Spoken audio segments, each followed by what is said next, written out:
আসসালামু আলাইকুম রহমতুল্লাহ বরকাত। আলহামদুলিল্লাহ ওয়াসসালাতু ওয়াসসালামু আলা রাসূলিল্লাহ ওয়া বা'দ। প্রশংসা আল্লাহ তাআলার, যিনি এক বিন্দু তুচ্ছ পানি হতে আমাদের সৃষ্টি করেছেন সুন্দরতম অবয়বে। আলহামদুলিল্লাহ।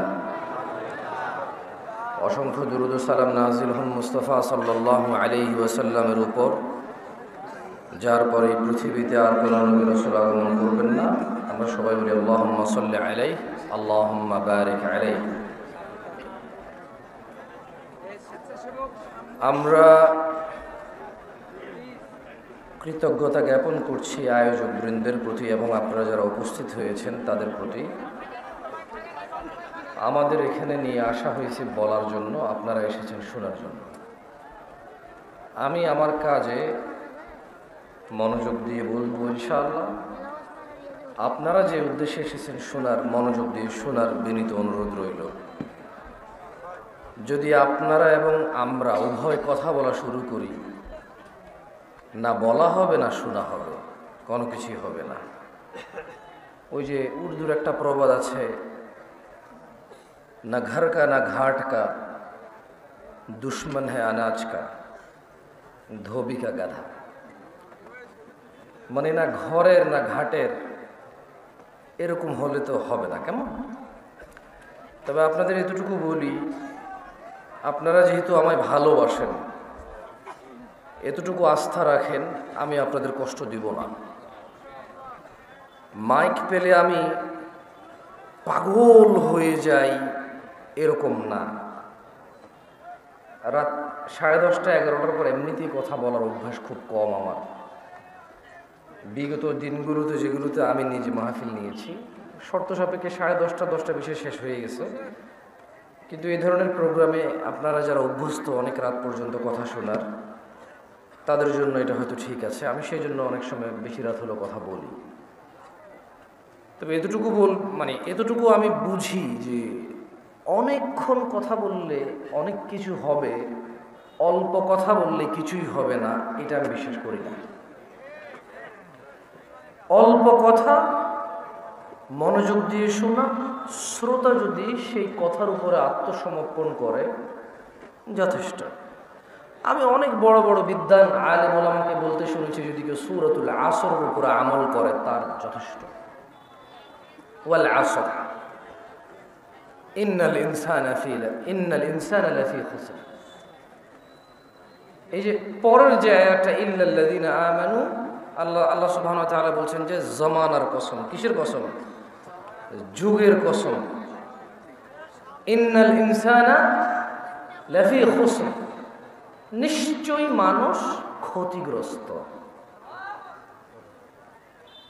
ইল্লাল্লাযীনা আমানু, তারা ব্যতীত যারা ঈমান আনছে। ওয়া আমিলুস সলিহাত, যারা সৎকর্ম করেছে। ওয়া তাওয়াসাউ বিল হক ওয়া তাওয়াসাউ বিস সবর, যারা ধৈর্য ধরে ও সৎকর্ম সম্পাদন করে। এরা ব্যতীত সব মানুষ ক্ষতিগ্রস্ত। তাহলে মানুষ লাভবান হয়ে পৃথিবী থেকে যাবে, ঈমান লাগবে, ধৈর্য লাগবে এবং সৎকর্ম লাগবে। বলছে যে এটা হলেও ক্ষতিগ্রস্ত হবে না। সূরাতুল আসর অনেক ইনাফ, কেমন? যাই হোক, এখন প্রায় 11টা বাজে। আমি 30 থেকে 40 মিনিট কথা বলে যদি দেখি যে আপনাদের বিরক্ততা না আসে, চেষ্টা করবো আরো 2-10 মিনিট বাড়িয়ে বলার, অথবা এর ভিতরে শেষ করে দেওয়ার ইনশাআল্লাহ। আর আপনারা যদি একেবারে খুব তৃপ্তি সহকারে শোনেন, তাও আমি বেশিরভাগ সময় 35-40 মিনিটের বেশি বলতে আর পারি না, আমার আর জ্ঞান থাকে না, শেষ হয়ে যায় কথা। এটা আমি গত 8 বছর দেখছি যে 40 মিনিট বলার পরে বুঝি না যা কি বলবো, মানে আর কতক্ষণ বলবো। প্রশংসা কার? আসমান ও জমিনের মালিক কে? কে যিনি মৃতকে জীবিত করবেন, পুনরুত্থিত করবেন? কার কাছে মানুষের প্রত্যাবর্তন? কে যিনি মানুষের মায়ের গর্ভে সন্তান দান করেন? বৃষ্টি দান করে কে? কার কাছে আমাদের ফিরে যেতে হবে?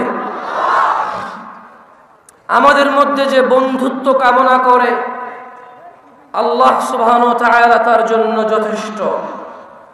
যে হুজ্জতের প্রমাণ চায় কোরআনুল কারীম তার জন্য যথেষ্ট। যে প্রাচুর্য কামনা করে অল্পে তুষ্টি তার জন্য যথেষ্ট। যে উপদেশ চায় মৃত্যুর স্মরণ তার জন্য যথেষ্ট। আর যার এগুলোতে কোনো কাজ হবে না, মহাপরাক্রমশালী আল্লাহ তার জন্য যথেষ্ট। হে আদমের সন্তানগণ, নফস তো দুনিয়ায় পড়ে রইল, মন তো দুনিয়ায় পড়ে আছে, অথচ এমন কোন জাতি নেই যে জাতিকে দুনিয়া একত্রিত করেছে এরপর তারা দুনিয়া থেকে বিদায় নেয়নি। দাম্ভিক অহংকারী কোথায় ওরা? যারা ধন সম্পদ সঞ্চিত করেছিল ওরা এখন নেই, থাকতেও পারবে না। যারা বিশ্বাস স্থাপন করে এবং তাদের অন্তর আল্লাহর জিকির দ্বারা প্রশান্তি লাভ করে, হে তাওহীদ পন্থীগণ, কে একক? একক কে? কে একক? কে সর্বপ্রাপক? রহমান কে? করুণাময় কে? মহা অধিপতি কে? চিরপবিত্র কে? শান্তি বিধায়ক কে? কর্মনিয়ন্ত্রক কে? নিরাপত্তাকে দান করে সর্বনিয়ন্তাকে? মহাপরাক্রমশালী কে? কে মহামহিম? মহান স্রষ্টাকে? সর্বসৃষ্টিকর্তাকে? আল্লাহ। প্রজ্ঞাবান কে? কার কাছে ফিরে যাব? তাহলে প্রশংসা কার? ইবাদত কার? আইন কানুন কার? হারাম হালাল কে নির্ধারণ করবে? কার কাছে মাথা নত হবে? নিজেকে উজাড় করে দেব কার পথে? আলহামদুলিল্লাহ, আলহামদুলিল্লাহ, আলহামদুলিল্লাহ। ভাই আমার, যদি আপনি মনে করেন আপনার পূর্বে এই পৃথিবীতে কোনো যুবক জওয়ান এই পৃথিবীতে আগমন করেননি, আপনি প্রথম যুবক যে 20 কিলোমিটার জোরে গতিতে দৌড়াইতে পারেন, যে এখনো চশমা ছাড়া চোখে দেখেন, লাঠি ছাড়া এখনো সোজা হয়ে হাঁটতে পারেন, যদি আপনি মনে করেন আপনি ছাড়া এই পৃথিবীতে শক্তিশালী কোনো পুরুষ, কোনো ম্যাচিওর ম্যান অথবা ওমেন এই পৃথিবীতে এর আগে আসেনি, এটা আপনি ভুল ধারণা করছেন। এই পৃথিবীতে এমন এমন মানুষ, এমন এমন ক্ষমতাধর মানুষ ছিল, তারা বলেছে যে ফাকাল, অতঃপর সে বলল, ফেরাউন কি, আনা রাব্বুকুমুল আ'লা। ভাবা যায় একজন মানুষ পৃথিবীতে কতটা ত্রাস বিস্তার করেছিল, কত স্বৈর শাসক ছিল, কতটা স্বৈরাচারিতা ছিল তার ভিতরে, কত তার দাপট আর ক্ষমতা, তার কথার দাপট তার কতটুকু চলতো যে সে দেখলো যে তার উপরও তো কেউ নাই, এবং সে বলে উঠল ফাকাল আনা রাব্বুকুমুল আ'লা। সে বলল আমি তোমাদের সবার উপরের রব। উনি একজন মানুষ ছিল, ফেরাউন। কি ছিল সে? কি ছিল? আপনার ক্ষমতা আছে এই জায়গার এমপি বলার, চেয়ারম্যান বলার ক্ষমতা আছে আপনার? বলতে পারবেন যে এই এলাকায় আমি অমুক কথা বলছি, কোন মায়ের বেটা কি করতে পারবি? আগামী 1 মিনিটের মধ্যে মাইর খেয়ে যাবেন। বলবেন যে তোর থাপ্পড় দিছি, কি করবি কর। আপনি বলবেন যে আমি এই জায়গায় দাঁড়াইছি, কোন মায়ের বেড়া আছে বসাইতে পারে? আরেকজন সে মুড়ে বলবো যে তোর মুড়েলাম, তুই কি করতে পারি কর। কিন্তু ফেরাউন যখন বলেছিল ফাকাল আনা রাব্বুকুমুল আ'লা, আমি তোমাদের সবার উপরের রব, কারো ক্ষমতা ছিল না কিছু বলার। এত শক্তিশালী মানুষ কোথায় কোথায়? ক্লিন শেভ করে ফজরের সালাতে ঘুমিয়ে থেকে টাকনুর নিচে প্যান্ট পরে রোনালদো রিভালদোর মতো চুল কেটে নায়ক নায়িকা গায়ক গায়িকার মতো চলাফেরা জামা কাপড় পরে নিজেকে অনেক স্মার্ট শক্তিশালী ভাবা যায়, ডিজিটাল ভাবা যায়, কিন্তু ফেরাউনের মতো ক্ষমতার চিন্তাও করা যায় না। চিন্তা ওরকম মানুষ পানিতে ডুবে মরে গেছে। আরে কিসের এত ক্ষমতা?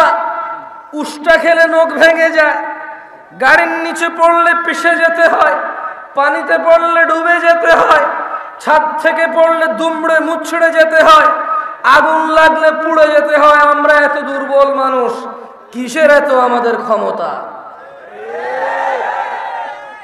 20 কিলোমিটার বেগে দৌড়ানোর ক্ষমতা, অথচ আল্লাহ এই দুইটা পা দিয়ে 60 বছর দাঁড় করে রাখে, এমন পা যেখানে একটা কাঁটা ঢুকে যায়।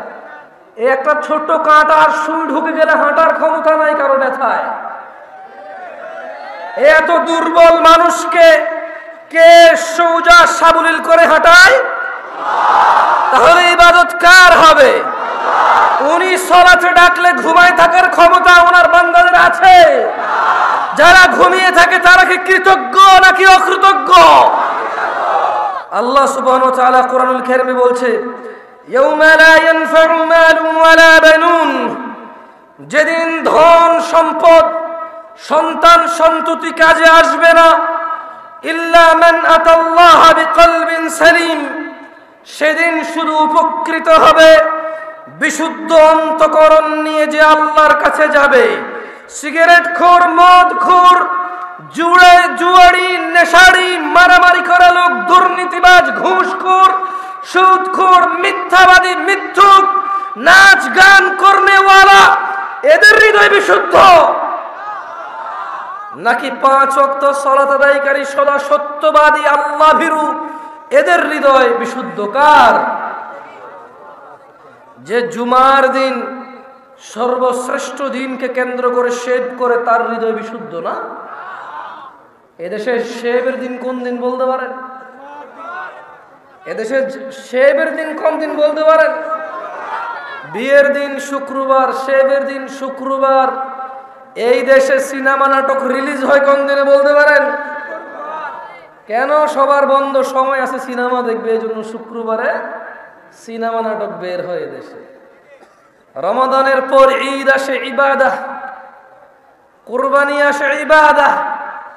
ওরা জেনে গেছে, ইহুদি নাসারারা, মুনাফিকদের অনুসারীরা জেনে গেছে এখানকার মুসলিমরা আল্লাহর পক্ষ থেকে দেওয়া আনন্দ, ঈদের আনন্দ, আল্লাহর ইবাদত সব পতনা থেকে সিনেমা নাটকে মজে উঠবে, মেতে উঠবে। তাই ওরা ঈদ কুরবানি কেন্দ্র করে ওরা সিনেমা নাটক বানায়। ওরা জানে সবার ছুটি, চাকরি নেই, বাকরি নেই, বেতন আছে। এমন সুযোগের সময় ওরা নিজ পিতামাতা, নিজের কোরআনের অজ্ঞতা দূর করবে না, আলিফ বাতা বলতে পারে না তা শিখবে না, সালাতের রুকু, এই যে আহকাম হুকুমগুলো ওরা জানে না, তাসবিহ তাহলিলগুলো ওরা জানে না, ওরা শিখবে না, ওরা সিনেমা নাটক দেখবে। মুনাফিকদের অনুসারীরা জেনে গেছে যে আমরা নামে মুসলমান, সময় পেলেই সিনেমা দেখব, সময় পেলেই নাটক দেখব, এজন্য ওরা জানে কখন আমাদের বন্ধ, সে অনুযায়ী সিনেমা নাটক ওরা করে। এ হচ্ছে আমাদের ইমেজ মুনাফিকদের অনুসারীদের, শয়তানদের অনুসারীদের কাছে। ওরা জেনে গেছে আমরা কখন শেভ করি, ওরা জেনে গেছে আমরা কখন সিনেমা নাটক দেখি, সে অনুযায়ী ওরা আমাদের জন্য বানায়। আল্লাহ বলছেন, ইয়াউমা লা ইয়ানফাউ মালুন ওয়ালা বানুন, ও 5 সন্তানের পিতা, ও জজ ব্যারিস্টারের পিতা, ও এমপি মন্ত্রীর পিতা, ও ব্যবসায়ী ধনাঢ্য ধন সম্পদশালীর পিতা, ইয়াউমা লা ইয়ানফা, সেদিন কোন কাজে আসবে না, মালুন ওয়ালা বানুন, সম্পদ এবং সন্তান। ইল্লা মান আতাল্লাহ বিকলবিন সালিম, সেদিন শুধু উপকৃত হবে যে আল্লাহর কাছে একটা বিশুদ্ধ সুন্দর পরিষ্কার অন্তর নিয়ে হাজির হবে। ওয়াউজলিফাতিল জান্নাতু লিল মুত্তাকিন, আল্লাহ ভীরুদের জন্য জান্নাতকে নিকটবর্তী করা হবে। ওয়াবুররিজাতিল জাহিমু লিল গাওয়িন, ওয়াবুররিজাতিল জাহিমু লিল গাওয়িন, এবং পথ ভ্রষ্টদের জন্য জাহান্নামকে উন্মোচিত করা হবে। লা হাওলা ওয়ালা কুওয়াতা ইল্লা বিল্লাহিল আলিয়্যিল আযীম। তাহলে পথ ভ্রষ্টের জন্য সেদিন কি করবে আল্লাহ? আপনারা কি শোনেন নাই আমি কি বলছি? জাহান্নামকে কি করবে? খুলবে। জাহান্নামকে কি করবে? খুলবে, মেলে ধরবে, উন্মোচিত করবে আল্লাহ সুবহানাহু ওয়া তাআলা পথ ভ্রষ্টদের জন্য। ওয়াকিলা লাহুম, এবং ওদের তিনি সুবহানাহু ওয়া তাআলা বলবে, আইনামা কুনতুম তা'বুদুন, তারা কোথায় যাদের তোমরা ইবাদত করতে, মিন দুনিল্লাহ, আল্লাহর পরিবর্তে যাদের তোমরা ইবাদত করতে। আল্লাহ তার রাসূল বলেছে ডান হাতে খেতে, তুমি বাম হাতে খাও, কারণ সিনেমার নায়ক বাম হাতে খায়। আল্লাহ নবী সাল্লাল্লাহু আলাইহি ওয়াসাল্লাম চুল একরকম কাটতে বলেছে, তুমি এটার মধ্যে এমনি উমনি আইকা উইকা ছোট, এখান দিয়ে ওখান দিয়ে বড়, এখান দিয়ে হ্যান এখান দিয়ে তেন, এখান দিয়ে লাল ওখান দিয়ে নীল এখান দিয়ে বেগুনি। কেন? তোমাকে রোনালদো রিভালদো বলছে, তোমাকে সিনেমার নায়ক নায়িকা গায়ক গায়িকা বলছে এমনি যদি চুল কাটো তাইলে না তোমার সুন্দর লাগে। তিনি সাল্লাল্লাহু আলাইহি ওয়াসাল্লাম বলেছে, ওয়াগফিরুল্লাহ, ও আমার উম্মতরা, দাড়িকে মাফ করে দাও, ক্ষমা করে দাও দাড়িকে। ওয়াফুল্লাহ, দাড়িকে লটকাও, যতটুকু ঝুলে ঝুলাও এটাকে। তুমি বলো সিনেমার নায়ক বলেছে, যখন তুমি একেবারে এটাকে শেপ করে ক্লিন করে সিদ্ধ ডিমের মতো হয়ে যাবা তখন তোমার সুন্দর লাগবে। ভাই তোমারা কেমন লাগে জানি না, আমি ব্যঙ্গ করে বলছি না। বহু মানুষ দেখছি দাঁড়িয়ে আছে, এরপরে শেপ করার পরে মনে হয় যেন ডিম ছুলে ফেলছে এরকম লাগে, আলু ছুলে ফেলছে এরকম লাগে। আমি ব্যঙ্গ করে বলছি না, বললাম আমার এরকম লাগে না। আর কি আমার হয়তো এটা আমার প্রবলেম, হয়তো আমার হীন মন মানসিকতা, হয়তো আমার ছোট নীচ মন মানসিকতা। আমি আন্তরিকভাবে ক্ষমা চাচ্ছি আমার এই নীচ মন মানসিকতার জন্য। তবে আমার এমনই মনে হয়, দেখলে তোমার কাছে মনে হয় এখন লাভ দিলে 10 হাত উপর উঠে যাবার শেপ করছো, ক্ষমতা বেড়ে গেছে। যে মেয়েরে প্রপোজাল করবা সে মেয়ে আর ফিরাইতে পারবে না। যেখানে চাকরির জন্য সিভি ড্রপ করবা এখন চাকরি হয়ে যাবে তোমার। এখন যদি তুমি কারোর সাথে ঘুষাঘুষি মারামারি লেগে যাও তোমার শক্তি বেড়ে যাবে, তুমি জিতে যাবা। দাড়ি কাটছো এই জন্যে। আমার এরকম মনে হয় না, আমার কাছে তোমার সিদ্ধ ডিমের মতো লাগে। আপনি নিজে তো শেভ করেন, ঠিক ঠিক বলছেন। আপনার কাছে কি মনে হয় আপনি ঠিক বেঠিক হবে এই জায়গায়? আমি একবারও জিজ্ঞেস করছি ঠিক কিনা, একবারও জিজ্ঞেস করছি। আমি যা বলি তার যদি সত্যায়ন আপনি করতে হয় তাহলে আমি কি এখানে পরীক্ষা দিতে আসছি? মানে আমি বলবো ঠিক কিনা, আপনি বলবেন ঠিক, তারপরে ঠিক হবে, তাহলে আমি কি এখানে আমাকে আনছে কেন? আমাকে আনছে জেনে বুঝে বলার জন্য। এবার যদি আমার বলাই ভুল হয় আপনি সংশোধন করে দেবেন। আমি আপনাকে ঠিক বেঠিক জিজ্ঞেস করবো কেন? আমি পাগল যে আপনারা বলবো ঠিক, আপনি ঠিক বললে আমার গা গরম হয়ে যাবে। ও আল্লাহ, কত মানুষ ঠিক বলে। এইভাবে ঠিক ব্যাঠিক হয় না ভাই। এই পুরো পৃথিবীর সব মানুষ যদি কোনো একটা ঠিককে ব্যাঠিক বলে এটা ঠিক থেকে যাবে। এই পুরো পৃথিবীর সব মানুষ যদি একটা ব্যাঠিককে ঠিক বলে এটা ব্যাঠিক থেকে যাবে।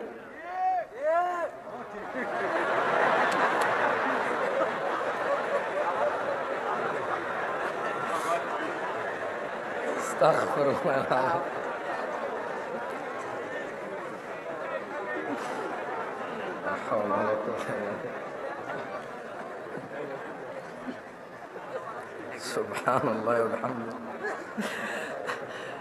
আচ্ছা, আমি 2-3 বার ঠিক কিনা জিজ্ঞেস করবো, আপনারা জবাব দিবেন, তাইলে আশা করি মনের ভিতরে যেটা এতক্ষণ না বলতে পারার কষ্টটা চলে যাবে। ঠিক কিনা? ঠিক কিনা? ঠিক কিনা? কি ঠিক?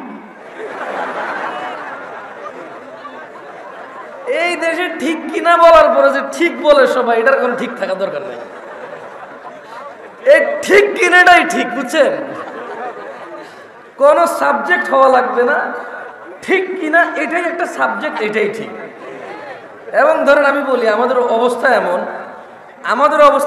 আমি দেখলাম যে ধরেন এক্স ওয়াই রে ঘুষি দিছে, আমি হইলাম জেড, এটা দেখছি। এক্স ওয়াই রে ঘুষি দিছে, আমি জেড দেখছি। এখন এক্স এসে যখন আমার বলো যে জামশেদ ভাই কোন জীবনে বেয়াদবি দেখছেন? না। আপনাদের সাথে কোনোদিন বেয়াদবি করছি? না, আসলে করেন নাই। ভাই আমি মারছি? না, আমি তো দেখি নাই। কারণ আমার বিচারক মানছে তো একদম জীবন আমার সাথে বেয়াদবি করে নাই। আপনাদের সামনে জীবনে বেয়াদবি খুশি কোনোদিন 2 কথা হয়েছে ভাই? কোন ভাই? এগুলোকে যখন ফুলাই আমার সাক্ষী বানাবে, না আসলে বেয়াদবি কোনোদিন করেন না ভাই আপনি।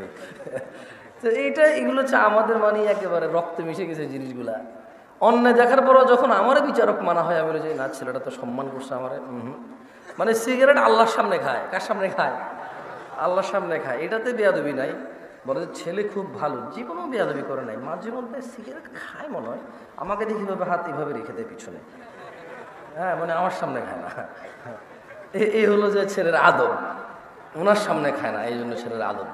আল্লাহর সামনে খায়, কোনো সমস্যা নাই। আল্লাহ আমাদেরকে বুঝে তৌফিক দান করুন। যাই হোক, শোনো ছোট ভাই আমার, তোমাদের সামান্য কিছু নসিহত করে চলে যাব। আমার প্রাণ প্রিয় দিনী ভাই, আল্লাহ সুবহানাহু ওয়া তাআলা আমাদের সৃষ্টি করেছেন সুন্দরতম অবয়বে, এবং তিনি যেভাবে চেয়েছেন ঠিক সেভাবেই তিনি আমাদের সৃষ্টি করেছেন। যেমনটা তিনি কোরআনুল কারীমে বলেন, হুয়াল্লাযী ইউসাউবিরুকুম ফিল আরহামি কাইফা ইয়াশা, তিনি মাতৃগর্ভে যেভাবে ইচ্ছা তোমাদের আকৃতি গঠন করেন। আমাদের আকৃতি কে গঠন করেছে? বিয়ে শাদী, অমুক মেয়ে সুন্দরী, অমুক ছেলে সুন্দর, এই জন্য তোমার সময় আসার অপেক্ষা না করে জেনা ব্যভিচারে লিপ্ত হয়ে, দাঙ্গা ফাসাদে লিপ্ত হয়ে যেও না। তিনি সুবহানাহু ওয়া তাআলা যেভাবে খুশি, উনি যেটা ইচ্ছা করেছেন, পছন্দ করেছেন, এভাবেই তিনি মেয়ে অথবা ছেলে, তোমাকে অথবা তোমার বোনকে, তোমাকে অথবা তোমার স্ত্রীকে, তোমার বাবা অথবা তোমার মাকে সৃষ্টি করেছেন, যেভাবে তিনি ইচ্ছা করেছেন। সময় আসার পূর্বে জেনা ব্যভিচারে লিপ্ত হয়ে সমাজ জাতি বিশৃঙ্খল করে তুলিও না তোমরা। সামাজিক ফিতনা ফাসাদ, পারিবারিক দ্বন্দ্বে তোমরা নিজেরা একে অপরের ধ্বংস কামনা করিও না। গান বাজনা থেকে বিরত থাকো। ইয়া শিবাব, হে যুবকরা, আহলুল মুনাফিকদের ফাঁদে পা দিও না। তারা চায় তোমরা গান বাজনায় মেতে থাকো, অথচ আল্লাহ সুবহানাহু ওয়া তাআলা সূরা লুকমানে বলেন, ওয়া মিনান নাসি মান ইয়াশতারি লাহুল হাদীস লিয়ুদিল্লা আন সাবিলিল্লাহি বিগাইরি ইলম ওয়া ইয়াত্তাখিযুহা হুজুয়া হুজুয়া উলাইকা লাহুম আযাবুম মুহিন। আর মানুষের মধ্যে কেউ কেউ আল্লাহর পথ থেকে বিচ্যুত করার জন্য অসার বাক্য কিনে নেয় জ্ঞান ছাড়াই, এবং আল্লাহর দেখানো পথ নিয়ে ঠাট্টা বিরূপে মেতে ওঠে। তাদের জন্য রয়েছে অবমাননাকর শাস্তি। রাসূল সাল্লাল্লাহু আলাইহি সাল্লাম বলেন, আমার উম্মতের কিছু লোক মদের নাম পাল্টিয়ে তা পান করবে। তাদের সামনে গায়িকারা বিভিন্ন বাদ্যযন্ত্র সহকারে গান করবে। আল্লাহ তাআলা তাদের ভূগর্ভে বিলীন করে দেবেন এবং কিছুকে আকৃতি বিকৃত করে দেবেন। ইয়া শিবাব, গান বাজনা থেকে বিরত থাকো। আহলুল মুনাফিকরা চায় তোমরা তোমাদের সুন্দর জীবন ও যৌবন গান বাজনায় মেতে উঠে, গান বাজনায় ভুলে গিয়ে নিজেদের ভবিষ্যৎ, নিজেদের দিন, আখলাক, চরিত্র, নিজেদের জীবনের গুরুত্ব, যৌবন তোমরা বিসর্জন দাও। তারা চায় তোমরা, তারা যেভাবে নাচে সেভাবে নাচো, যেভাবে নাচাই সেভাবে নাচো।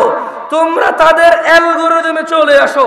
তারা আজকে এই গান, কালকে ওই গান, আজকে এই সিনেমা, কালকে ওই সিনেমা, পরশু অমুক সিনেমা চলে আসছে, আসতেছে, আসবে, বানাইছে, বানাবে, বানাতে পারে। তোমাদের একটা চক্রের ভিতরে তারা রেখে দিয়েছে। ইয়া শিবাব, হে যুবকরা, আহলুল মুনাফিকদের ফাঁদে পা দিও না। তারা চায় তোমরা নেশায় মত্ত হয়ে তোমরা তোমাদের জীবনটাকে জাহান্নামের দিকে ঠেলে দাও।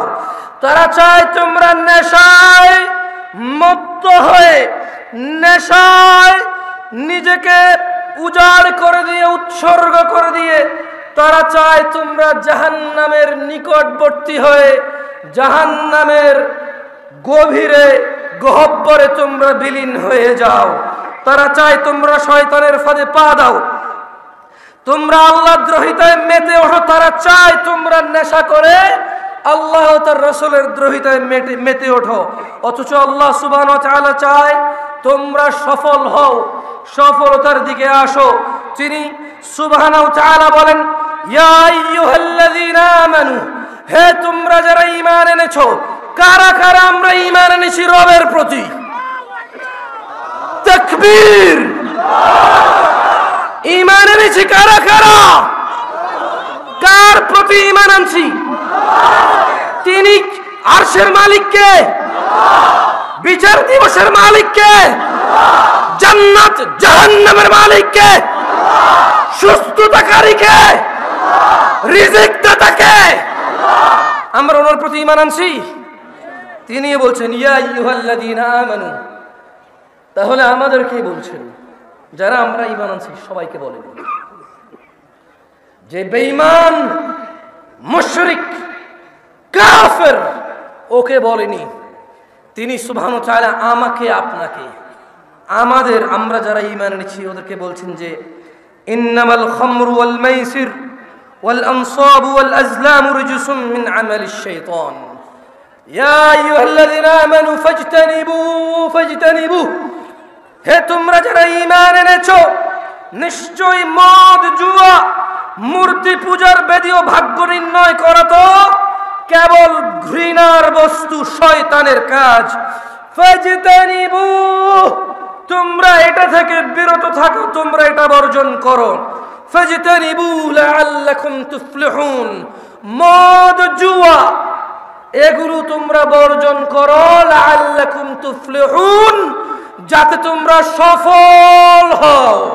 মুনাফিকরা চায় মদ, জুয়া, খেলাধুলা, হাসি তামাশায় আমরা আমাদের জীবনটাকে বিলিয়ে দেই, উৎসর্গ করে দেই। জাহান্নামের অধল নিচে আমরা নিজেদেরকে, কি বলে এটাকে, মানে আমরা জাহান্নামের নিম্ন পর্যায়ে পৌঁছে যাই। এটা হচ্ছে মুনাফিকদের চাহিদা। গান বাজনা, নেশা, জুয়া এগুলো দিয়ে আমাদের কি করবে? মোবাইলে জুয়া খেলা যায় কিনা? এখন খেলো তোমরা? কেউ কে হ্যাঁ বলছে মনে হয়। আপনি কিছু বলবেন না, ঠিক আছে? রাসূল সাল্লাল্লাহু আলাইহি সাল্লাম বলেছেন, আমার উম্মতের মধ্যে এমন অনেক সম্প্রদায় হবে। কি হবে? একটু আমার সাথে বলিয়েন। রাসূল সাল্লাল্লাহু আলাইহি সাল্লাম বলেছে, আমার উম্মতের মধ্যে অনেক সম্প্রদায় হবে। কি হবে? যারা জিনা, ব্যভিচার, রেশমি কাপড় ব্যবহার, মদ, পান ও গান বাদ্যকে হালাল করে নেবে।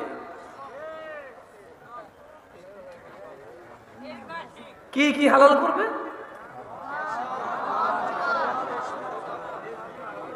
মদ, জুয়া, কি মদ, জুয়া এবং জিনা, ব্যভিচার। বলেন জিনা, ব্যভিচার, এগুলোকে হালাল করে নেবে। যেমন আজকের দিনে কোনো ছেলে যদি পার্কে আজকের দিনে কোনো মেয়ে ছেলে যদি পার্কে হাত ধরে হাঁটে, ওরা কি এটাকে জেনা মনে করে? আজকের দিনে কোনো ছেলে মেয়ে বিবাহ করেনি, ভিডিও কলে কথা বলে, ওরা কি এটাকে জেনা মনে করে? ওরা ভাবে আমরা তো উলঙ্গ হইনি, আমরা তো দুইজন উলঙ্গ হইনি, দুইজন আমরা কোনো গোপন সম্পর্কে জড়িত হইনি। ওরা মনে করে শুধু দৈহিক মিলনই হচ্ছে জেনা, এর বাহিরে আর জেনা নাই, এটা ওরা বলে।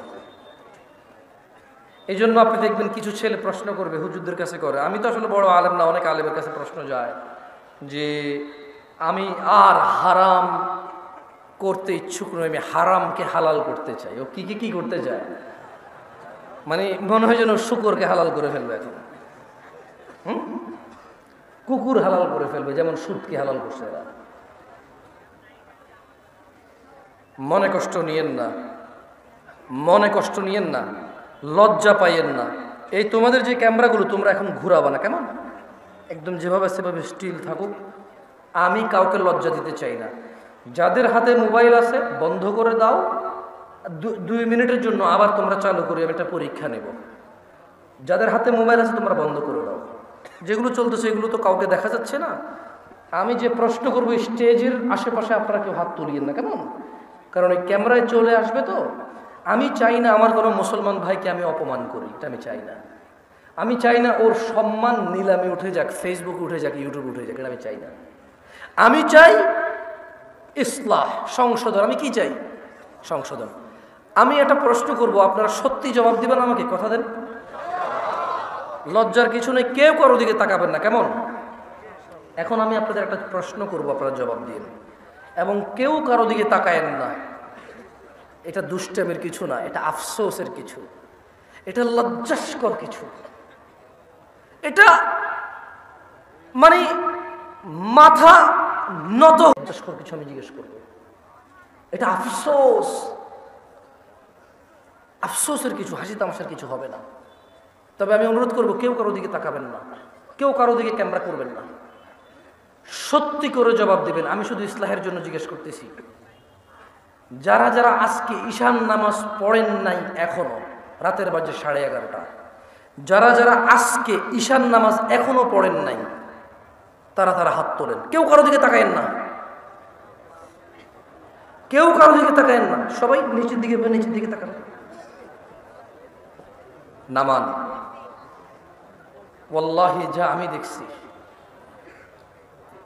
আমি এই স্টেজ থেকে যা দেখছি, এরা যা দেখছে, তা যদি আপনারা সামনের যারা আছেন দেখতেন, লজ্জায় মাথা নত হয়ে যেত। এ হচ্ছে আমাদের ইসলাম, এ হচ্ছে আমাদের ইসলাম। বাবার লজ্জা করে না তার ছেলে বেনামাজি, শ্বশুরের লজ্জা করে না তার মেয়ের জামাই বেনামাজি, মেয়ের জামাই লজ্জা করে না শ্বশুর বেনামাজি, বড় ভাইয়ের লজ্জা করে না ছোট ভাই বেনামাজি, ছোট ভাইয়ের লজ্জা করে না বড় ভাইয়ের সামনে বেনামাজি। সমাজের চেয়ারম্যান মেম্বার নামাজ চলা অবস্থায় তার জনগণের সামনে সে বেনামাজি অবস্থায় বসে থাকে, অথচ সে জনপ্রতিনিধি। বিচারকের লজ্জা করে না ওই সম্মানজনক জায়গা থেকে সে বেনামাজি। বিবাহের মধ্যে দোষের মধ্যে আসে না যে ছেলে নামাজ পড়ে না, এখানে বিবাহ দেওয়া যাবে না, এটা দোষের মধ্যে পড়ে না। এদেশে ব্যবসা বাণিজ্যের পার্টনারশিপ করার জন্য, চাকরি বাকরি করার জন্য সলাতি ছেলেকে গুরুত্ব দেওয়া হয় না, কারণ এদেশের মানুষ বলে বোরখার ভিতরে শয়তান বেশি, নামাজেরই বেশি খারাপ।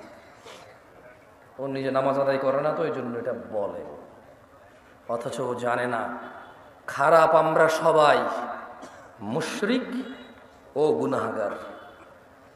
খারাপ আমরা সবাই, মুশরিক ও গুনাহগার, এটা এক বিষয়, আর মুসলিম ও গুনাহগার এটা আরেক বিষয়। ওকে আমরা বাংলা ভাষায় বয়ান করে বুঝাইতে এখন পর্যন্ত সক্ষম হইনি। গুনাহগার মুসলমান আর গুনাহগার মুশরিক, দুটার মধ্যে আসমান জমিনের পার্থক্য আছে। গুনাহগার মুসলমান আল্লাহ শাস্তি দিবে অথবা শাস্তি দিবে না, ক্ষমা করবে। কার ইচ্ছা? আল্লাহর ইচ্ছা। জান্নাতে যাবে, শাস্তি পেয়ে হলেও যাবে। আর বেঈমান গুনাহগার, কাফের গুনাহগার, মুশরিক গুনাহগার, ওর জান্নাতে যাওয়ার কোনো অবকাশ নেই। সালাত, নামাজ যে মধ্যখানের অন্তরায়, নামাজ যে মধ্যখানের অন্তরায়, এটা ওকে আমরা বুঝাইতে ব্যর্থ হয়েছি। ও সালাতকে সাপ্তাহিক অনুষ্ঠানে পরিণত করেছে। ও পাঁচতলা মসজিদ এজন্য করেছে কারণ জুমায় জায়গা দেওয়া যায় না, ফজরের জন্য করেনি। ধিক্কার এমন পরিকল্পনাকারীর উপর। আমি জামশেদ মজুমদার বলি, সেই মনি লজ্জা পাও তুমি। আমি ব্যক্তিগতভাবে বলি, লজ্জা পাওয়া উচিত তোমার। পাঁচতলা মসজিদ তুমি ফজর, জোহর, আসর, মাগরিব, ইশা 5 ওয়াক্ত নামাজের পরিকল্পনা করে করনি, শুধু জুমার নামাজকে পরিকল্পনা করে করেছো। তুমি সলাতুল জুমাকে সাপ্তাহিক অনুষ্ঠান, রীতির আওয়াজে পরিণত করেছো। তুমি সলাতকে সপ্তাহের এক ওয়াক্তে গিয়ে ঠেকিয়েছো। সলাত মুসলমান ও কাফের মধ্যে পার্থক্য বুঝাইতে অক্ষম হয়েছে তুমি। মসজিদের সভাপতি, তুমি নিজেই তো সলাত আদায় করো না। সত্যি কথা বলেন, যারা নামাজ পড়েন নাই তারা তো পড়েন নাই, যারা নামাজ পড়েন তারা একটু হাত তোলেন তো। পড়েন সবসময়? আচ্ছা বলেন তো, টাইলস কি আপনার জন্য জরুরি নামাজ পড়ার জন্য? Fan, AC? যারা সালাত আদায় করে এত দরকার না, মানে হইলে ভালো, গরম লাগে, ফ্যান চললে বাতাস লাগবে, নাহলে ঘামা যাবে একটু কিছু। কার্পেট হলে ভালো, নাহলে ওই যে সিরামিক শক্ত অথবা ফ্লোর শক্ত, হাঁটু অথবা ওই যে পায়ের, এটাকে কি বলে ভাই, পায়ের যে জায়গাটার নাম কি বলে? সরি, টাকনু। তো টাকনু, এই হাড্ডিটা নাহলে কালো হয়ে যাবে ফ্লোর, এই তো একটু ব্যথা লাগবে, দীর্ঘদিন নামাজ পড়লে আস্তে আস্তে কালো হয়ে যাবে এটা, ওই চাপ খেয়ে এই তো। আর কি, কার্পেট দিলে একটু আরাম লাগে। সালাত আদায়কারী কি কার্পেটের অপেক্ষা করে? ফ্যানের অপেক্ষা করে? শীত গরম বোঝে না। কার জন্য এই সুন্দর না, কার জন্য এই সুন্দর সুন্দর মসজিদগুলো বানিয়ে রাখেন? শুধু জুমার সালাত আদায় করার জন্য। মুসলিমদের টাকা অপচয় করা ছাড়া কিচ্ছু না। বানান, আল্লাহ তৌফিক দিক, একসময় ভরে যাবে ইনশাআল্লাহ। কারণ দিন অনেকের কাছেই স্পষ্ট এখন, মাশাআল্লাহ। আমি এতটুকু বলতে পারি, আজকের দিনের মুরব্বীরা, আজকের দিনের যুবকদের অনেক ভুল দেখে। এগুলো হচ্ছে টেকনোলজিকে, মানে ওদেরকে দ্রুত করে দিচ্ছে। ওদেরকে কি করে দিচ্ছে? ফাস্ট করে দিচ্ছে। এছাড়া মুরব্বীদেরকে যদি আমি বলি, বুকে হাত দিয়ে সত্য কথা বলেন তো, আপনার যুগের যেই জোয়ান পোলাপান ছিল, এখনকার যুগের পোলাপান কি অনেকেই দাড়ি রাখে না? বলবে যে হ্যাঁ, আগের তুলনায় এখন অনেক বেশি রাখে। এখন অনেক ছেলে পেলে, অনেক পয়সাওয়ালার ছেলে পেলে, অনেক স্মার্ট ঘরের ছেলে পেলে, অনেক জেনারেল ছেলে পেলে 5 ওয়াক্ত নামাজ পড়ে দাড়ি রাখে, মাশাআল্লাহ। এরকম আছে এখন অনেক মানুষ দিন শিখতে চায়। একটা সময় মাহফিলে এত মানুষ, এটা কল্পনা করা যেত, মুরব্বীরা যারা আছেন, করা যেত না। এখন মানুষ চায়। আমার বক্তব্য 33 হয়ে গেছে, যেহেতু আপনারা বিরক্ত হন নাই, আমি আর 7 থেকে 8 মিনিট কথা বলে যাব। আমি আপনাদের অনুরোধ করব, আমি সেই দূর থেকে আসছি, অনেক দূর থেকে আসছি। আমার এই আশা, আপনি আস্থা রাখেন। আমি আল্লাহর কাছে অতটুকু কামনা করি, আমি আল্লাহর কাছে বলি যে ইয়া আল্লাহ, যেহেতু আমি যদি কাউকে কিছু শিখাই, সে যদি আমার থেকে শিখে এটা আমল করে, সে যতটুকু পাবে তার থেকে কমবে না, আমাকে তুমি অতটুকু দিবা। সেজন্য আমি আল্লাহর কাছে দোয়া করি, আল্লাহ, আমি যা শিখাই মানুষকে, তুমি তা শিখে মানার তৌফিক দান করো, এবং আমাকেও তা পালন করার সর্বোচ্চ তৌফিক দান করো। 6 থেকে 7 মিনিট বা 10 মিনিট কথা বলবো, মনোযোগ দিয়ে শোনেন, দেখেন আপনার জীবন পরিবর্তন হয় কিনা। যদি এতে না হয়, আপনি চেষ্টা করিয়েন যাতে ইলম অর্জন করার চেষ্টা করেন যাতে আপনার জীবনটা পরিবর্তন হয়। ইলম ছাড়া জীবন পরিবর্তন আসবে না। আন আবি হুরায়রা রাদিয়াল্লাহু আনহু قال, আপনারা সবাই আছেন? মনোযোগ সহকারে বলেন বিসমিল্লাহ। সুবহানাল্লাহ, সুবহানাল্লাহি ওয়া বিহামদিহি, সুবহানাল্লাহিল আযীম, সুবহানাল্লাহি ওয়া বিহামদিহি, সুবহানাল্লাহিল আযীম। বলেন আল্লাহুম্মা সাল্লি আলা মুহাম্মদ ওয়া আলা আলি মুহাম্মদ কামা সাল্লাইতা আলা ইব্রাহিম ওয়া আলা আলি ইব্রাহিম ইন্নাকা হামিদুম মাজিদ। اللهم بارك على محمد وعلى آل محمد كما باركت على إبراهيم وعلى آل إبراهيم إنك حميد مجيد। দেখেন আপনাকে কি দিতে পারবো ভাই আমি জানি না, তবে এতটুকু বলি, আল্লাহ নবী সাল্লাল্লাহু আলাইহি ওয়াসাল্লাম বলেছে সুবহানাল্লাহ একবার পড়লে আসমান জমিনের খালি জায়গা নেকিতে পূর্ণ হয়ে যায়। সো আপনি এটা বলছেন আলহামদুলিল্লাহ। এরপর বলছে আলহামদুলিল্লাহ তামলাউল মিজান, আলহামদুলিল্লাহ বললে কিয়ামতের মাঠে যে পাল্লা হবে, মাপবে, গুনাহ এবং নেকি মাপবে। আলহামদুলিল্লাহ তামলাউল মিজান, আলহামদুলিল্লাহ শব্দটা বললে মিজান ভারী হয়ে যায়। সো এই জন্য আলহামদুলিল্লাহ বলাইছি, সুবহানাল্লাহ বলাইছি। ওই জিকির করাই নাই আর কি, শিখাইছি।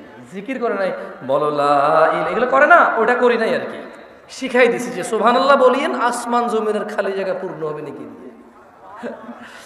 এবং ওই যে দুরূদ যদি কেউ একবার পড়ে, কয়বার? 10 বার রহমত নাজিল হবে। কয়বার? সরি, 10টা রহমত। কয়টা? 10টা গুনাহ ক্ষমা হবে, মর্যাদা বৃদ্ধি হবে। তো যদি আজকের মাহফিল থেকে যে বলেন যে কি পাইছেন, আমি ভাই আপনাকে মুসলমান থাকার মিনিমাম উপায় বলব। মানে এরপরে আপনি আর মুসলমান না, এরপরে আপনি আর মুমিন না, এটা মিনিমাম। এটা কি আমি এখন যেটা বলবো এটা হচ্ছে মানে মুসলমান আর কাফের, মুনাফিক আর মুসলমান, মুশরিক আর মুসলমানের মধ্যে পার্থক্যটা দিয়ে যাব আপনাকে। এবার আপনি সিদ্ধান্ত নেবেন আপনি কি মুসলমান হয়ে থাকবেন, মুমিন হয়ে থাকবেন, মুত্তাকি হয়ে থাকবেন, নাকি কাফের মুনাফিক মুশরিক হয়ে পৃথিবী থেকে বিদায় নেবেন। সিদ্ধান্ত কার?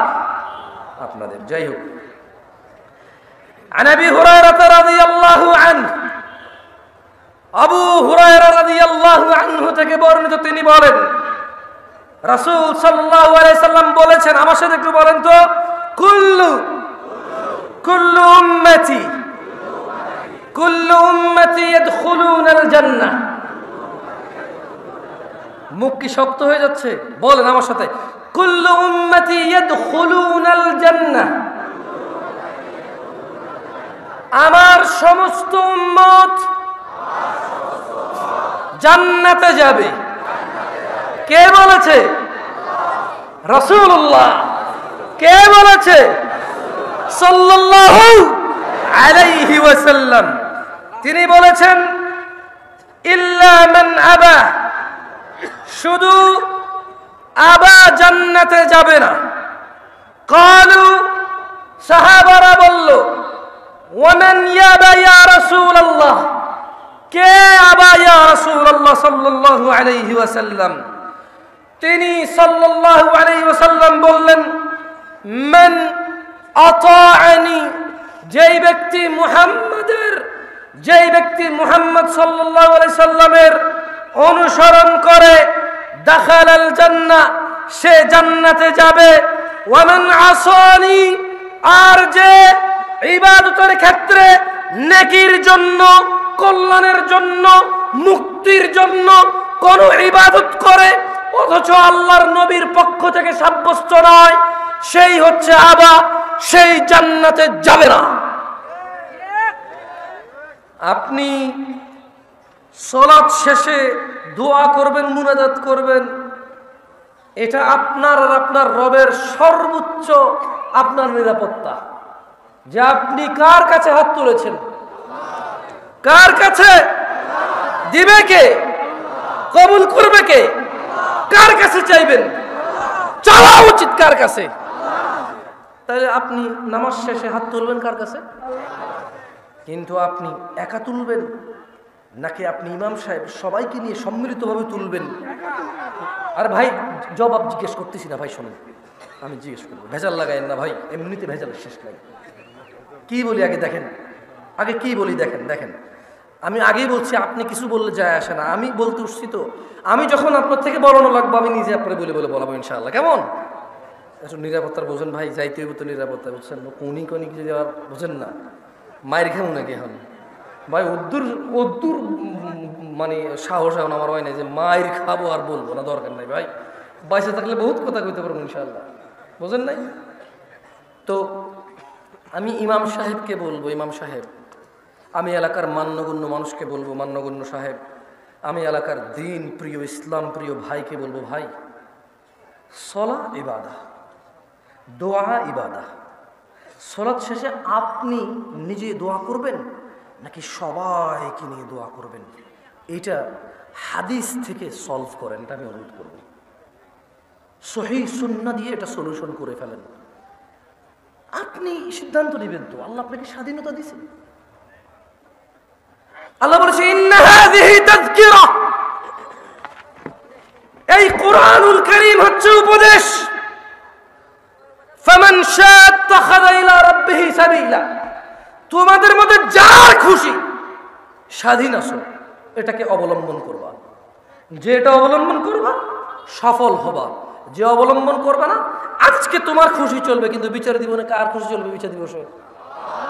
এই শুধু এটা মাথায় রেখে কাজ করিয়েন।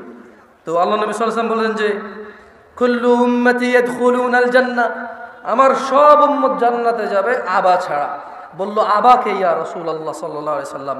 বলল যে আতাআনি, আমাকে ইতাআত করে, আমাকে অনুসরণ করে ইবাদতের ক্ষেত্রে, আমি যা বলেছি করেছি তা করে, সে হচ্ছে আতা করে, আমাকে অনুসরণ করে।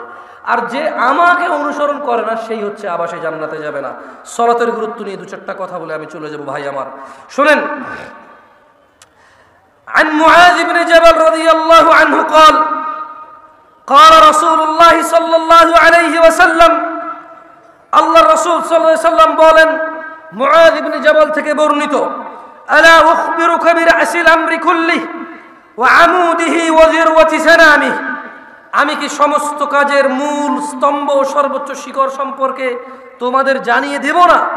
কুলতু বালা ইয়া রাসূলুল্লাহ, মুআয ইবনে জাবাল রাদিয়াল্লাহু আনহু বলছেন যে আমি বললাম হ্যাঁ, হে আল্লাহর রাসূল আপনি আমাদেরকে জানিয়ে দিন। قال, আল্লাহর নবী বলেছে রাসুল আমরি আল ইসলাম, তিনি বললেন সকল কাজের মূল ইসলাম। সকল কাজের মূল কি? সকল কাজের মূল কি? ওয়া আমুদুহুস সালাহ, আর ইসলামের স্তম্ভ হলো নামাজ। ইসলামের স্তম্ভ কি?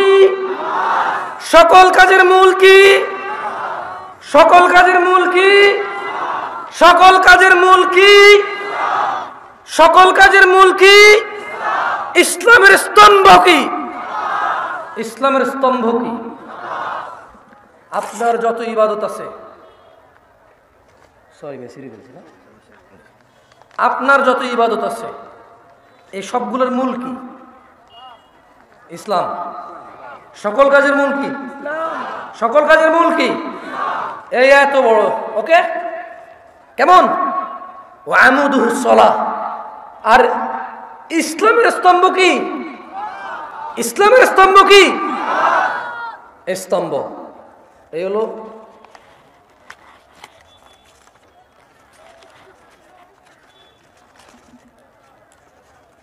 এটা কি আমি ধরে রাখা লাগতেছে? এই খুঁটি ওকে ধরছে কিনা? এই খুঁটি ওকে ধরছে কিনা? এখন এই খুঁটি পড়ে গেছে, আছে আর? আমার সাথে বলেন মুআয ইবনে জাবাল, বলেন মুআয ইবনে জাবাল, সবাই বলেন, সবাই বলেন মুআয ইবনে জাবাল রাদিয়াল্লাহু আনহু থেকে বর্ণিত। তিনি বলেন আল্লাহর নবী সাল্লাল্লাহু আলাইহি সাল্লাম বললেন, আমি কি তোমাদের সমস্ত কাজের মূল স্তম্ভ ও সর্বোচ্চ শিখর সম্পর্কে জানিয়ে দেব?